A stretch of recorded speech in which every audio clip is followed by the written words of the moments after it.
Everybody, this is Dr. Richard Abbey. I show parents of children suffering from ADHD what to do so their children don't have to suffer anymore. And today I'm going to tell you about how to help your child be themselves so you don't have to stay on top of them. They can be their most successful selves and you can be happy knowing you provided this for them, and you can actually get back to what you love to do. And from a distance, you can watch your child get better. So how do we do this? How do you do this? How do you provide this for your child? It's pretty easy. It all boils down to the brain. And so if you think about the last 200 years of neurological research, and we started back looking at these things from a functional standpoint, and now more recently from an imaging standpoint, we know a lot about the brain. And so the way to have that impact on your child's brain is very simple and straightforward. There's a number of methods to do it. I just want to kind of think about and tell you about the most obvious thing. So if you think about exercise, it would be ridiculous to say we're going to go into a weight room and lift weights one time and, lift 1 pound dumbbells. So, of course, we know what we have to do. We have to push our muscles beyond their comfort level. So you have to lift more weight than you're normally doing. Sometimes you do that with barbells or dumbbells, and maybe you have a trainer and they push you, not too hard, but just hard enough. And guess what? It's not the actual exercise or lifting the weights that actually tears down your muscle, right? And so it's the recovery period that actually grows your muscle. Because why? We're an adaptive species. So, our muscles can grow. And, we can use drugs to make them grow even faster. Not sure you'd want to do that, right? And so let's think about the brain. The brain is very similar. If you can think of a way to put it in a state of growth and pushing it beyond its limits, beyond its comfort level, then there's a good shot that you can actually grow that part of the brain. So what are you doing? You're actually, just like a muscle, you're breaking that part of the brain down a little bit. You're pushing it.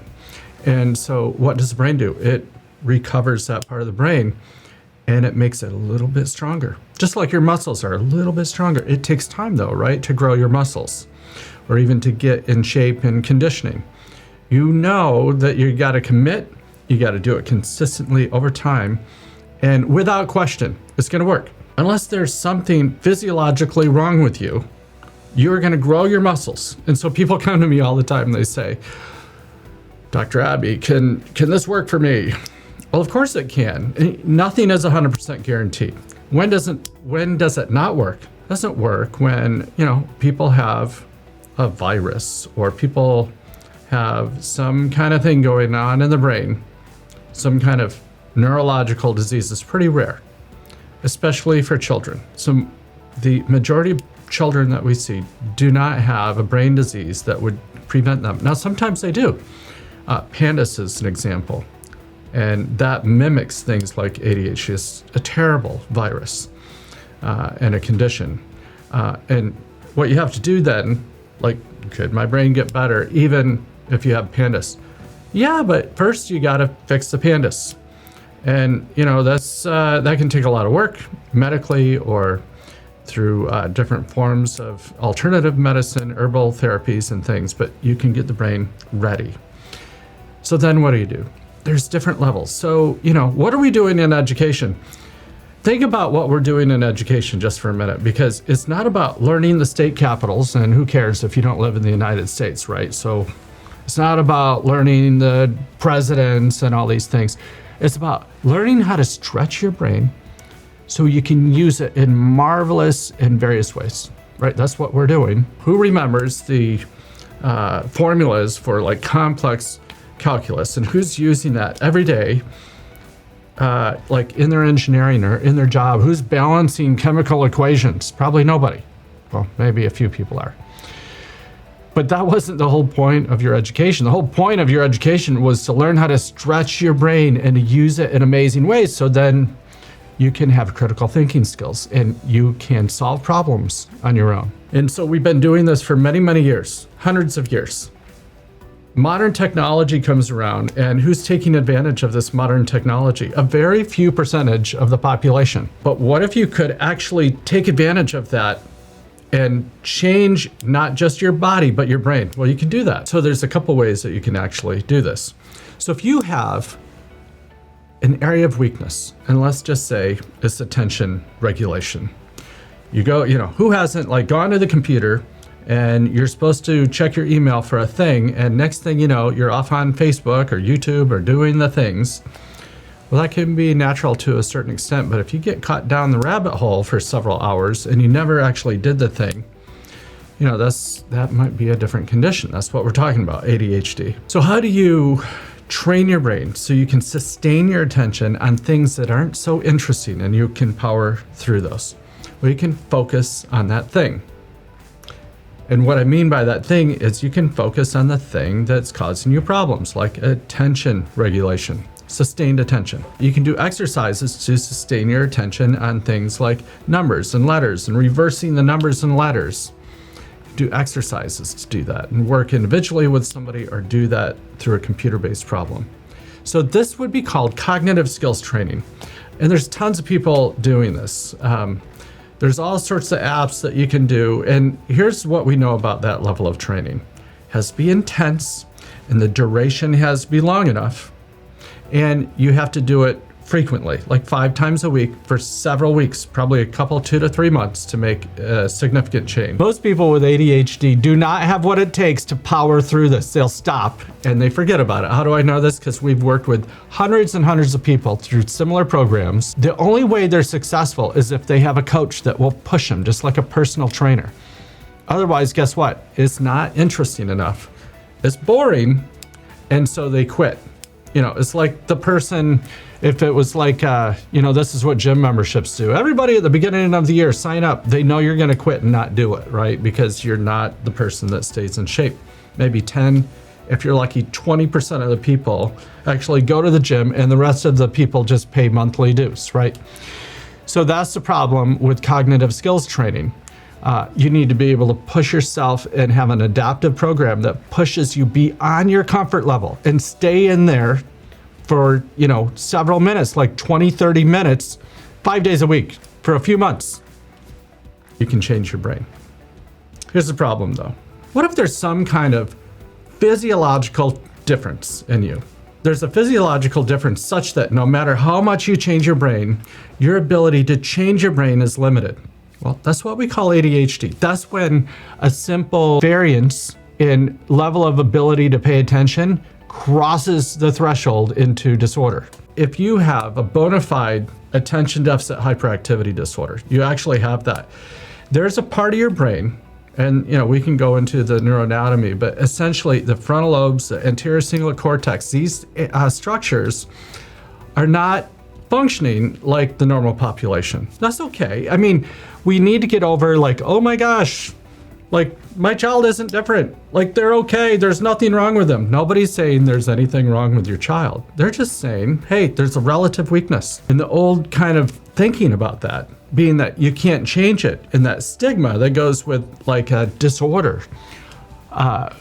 People don't even want to approach that. It's like the head in the sand approach. Is better. It's actually not, because today you can fix it. You can change it.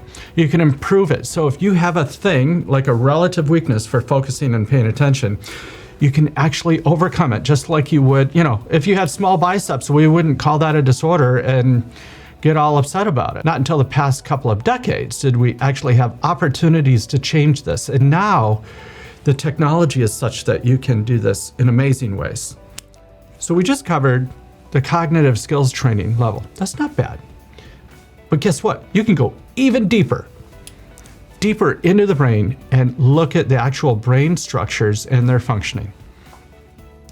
So many people are familiar with MRIs, right? Or CT scans. You go in, you take a picture of the brain, or even fMRIs, a functional magnetic resonance image that actually samples the activity of the brain.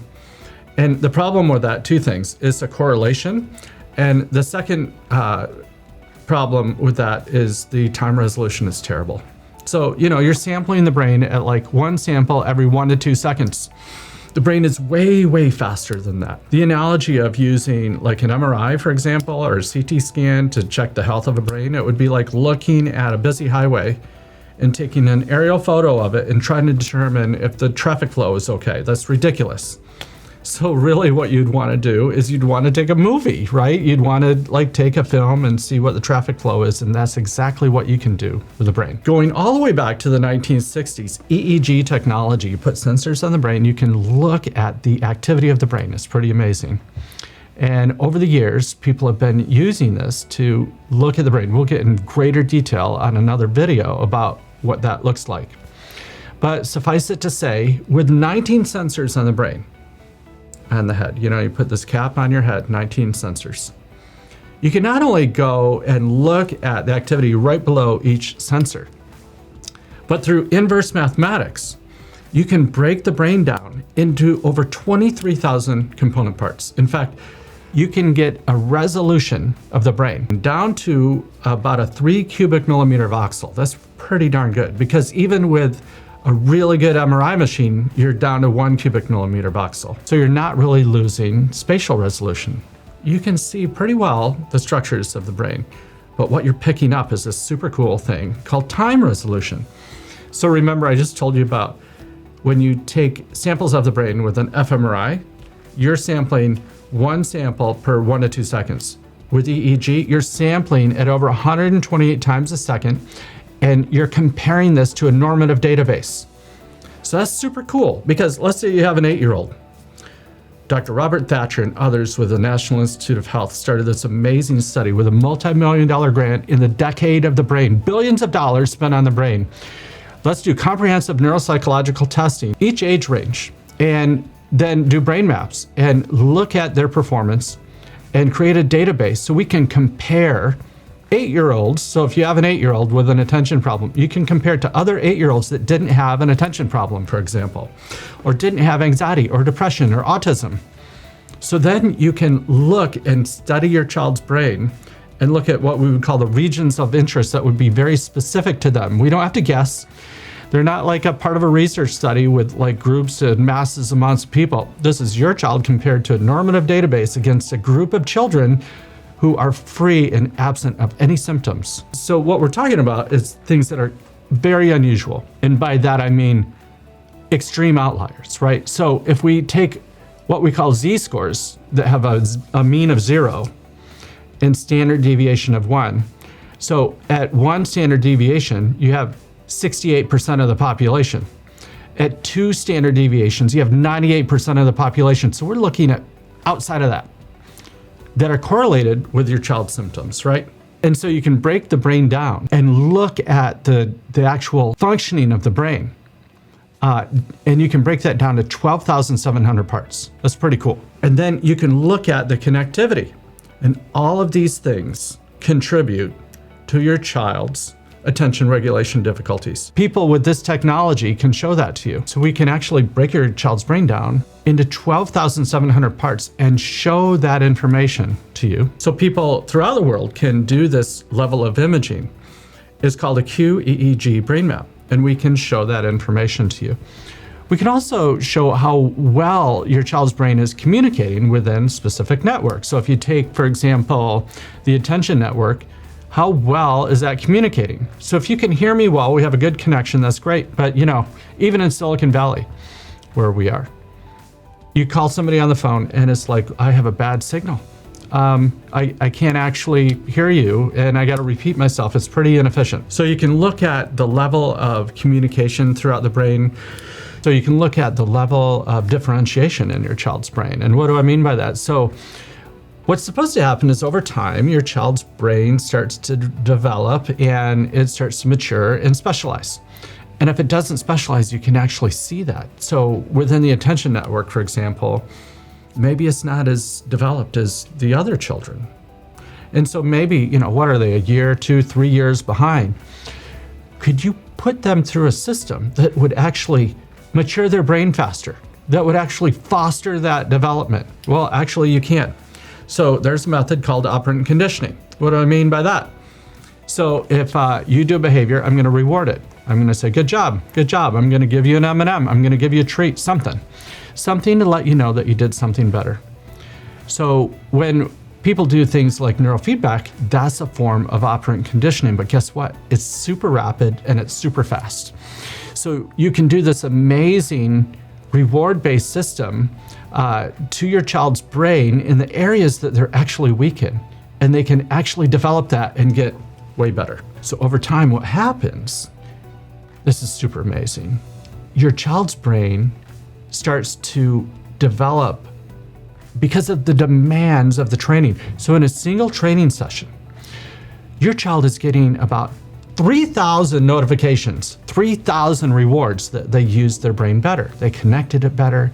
They used it in a better, faster way. They sped up the neurons. Guess what happens? Your brain starts to adapt to these conditions. And over time, you do this 10 sessions, 20 sessions, it starts to permanently change. And so what's super cool about that, one of the things that I've actually never seen before, people, the gift of ADHD, and I love this thing, really? Because if you look at the Diagnostic and Statistical Manual, the DSM, there's no section of, you have this disorder if you have these gifts. Come on. I've worked with a ton of people and they keep their gifts. So their gifts are their gifts. They're special, they're awesome. That's not their ADHD. You have an amazing child, they have gifts, and they're gonna keep those gifts. But what we're talking about is expanding their ability to use their brain. They have more agility, they have more range, right? So Julia Andrews has 5 octaves in her voice. It doesn't mean that she has to sing at that's 5th octave all the time. But if your child has this huge range rather than, I can focus on video games or I can focus on my favorite book or something like that, but rather they can focus on my least favorite subject like history or math or whatever it is, and they can power through it. That's our education system today. Almost every job, every class, there's something that we have to do that's probably not too fun. So the amazing and exciting thing, what's so exciting about this? We are super fortunate that we live in a time where you can actually overcome this. 50 years ago, forget it. You couldn't do any of this stuff. Probably even 20 years ago. But now we can put a supercomputer on the desk and put amazing technology with software and some very simple hardware and give your child this brain-computer interface, and they actually can get better. They can actually kind of dig deep within their own resources and adapt their brain and change their brain. It's like for the first time, you give them this brain-computer interface, and now for the first time, they can see how to use their brain. They can get this reward system going, and over time, they adapt their brain. The changes are permanent, and now they have control over the brain rather than their brain hijacking them, and they're often doing the next shiny thing, which could be YouTube or email or all the things that they're doing, TikTok, whatever it is they're doing. And I've seen so many people during the pandemic, tons of them. I've had families parents quit their job. Literally, they quit their job, or they're like, oh, no thanks, Google. I'm gonna wait on that promotion right now. Just set that aside because I have to help my child. This is, during remote learning, so many parents are having to stay on top of their children, and that should be telling us something. If you're putting in so much work and trying to keep your child focused, there's ways to actually help your child, because you can't go with them to college. I stand corrected, because one of my clients actually went to college with their child, but most people aren't going to do that. So you can provide this for your child and they can get better. And guess what? You get to see them become the, successful young person that you always knew they could be. But what's more important, you can stop worrying about them. You can start kind of focusing on what you love to do and maybe get promotions at work or whatever it is you love to do. And stop wasting your time. You should not have to stay on top of your child to make sure that they're able to learn and do all the lessons. Why? Because you can actually provide something like this amazing gift for them to be able to do this on their own.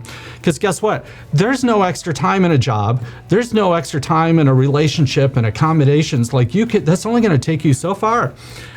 Maybe as far as college, or we've helped people in graduate school and medical school, but then that's it, man. You got to get off that train and you're on your own. And you provide opportunities for your child to change their brain and focus. That lasts a lifetime. It feels so amazing. Like from my perspective, when I see children develop and from parents to see their child start to blossom, the frustration goes away, the anxiety goes away, their self-esteem, they're sticking their chest out. I can do this. I know I can do this. That's what's so amazing. So train your child's brain at the deepest level. I'm talking about the level of the neuron, its connectivity and timing. You build that up, and that's like adding Miracle-Gro to their brain. And then you sit back and watch what happens. Now, you can go up the ladder. What's amazing is now, remember we're talking about that cognitive skills training? You can revisit that, and that goes exponentially better. You can take them beyond normative average with cognitive skills training. And I'll touch on that in a later video. But you gotta know this. Medication has its place. It's fairly immediate depending on what you take. And some people, it fits them better. Great. But there's no medication that helps with the executive functions. It doesn't work. The working memory, which by the way, is the biggest predictor of academic success. There's no working memory pill. There's no executive function pill, right? And even if you have anxiety and depression, what are you masking? Like that's a Band-Aid. Like you should, if you're a child, not be okay with your inability to focus and pay attention. It should drag you down because you can do better. If you have an intellect way up here and you can only focus down here, that doesn't feel good. That's motivation for change. And if we help people early enough, they don't get anxious and depressed.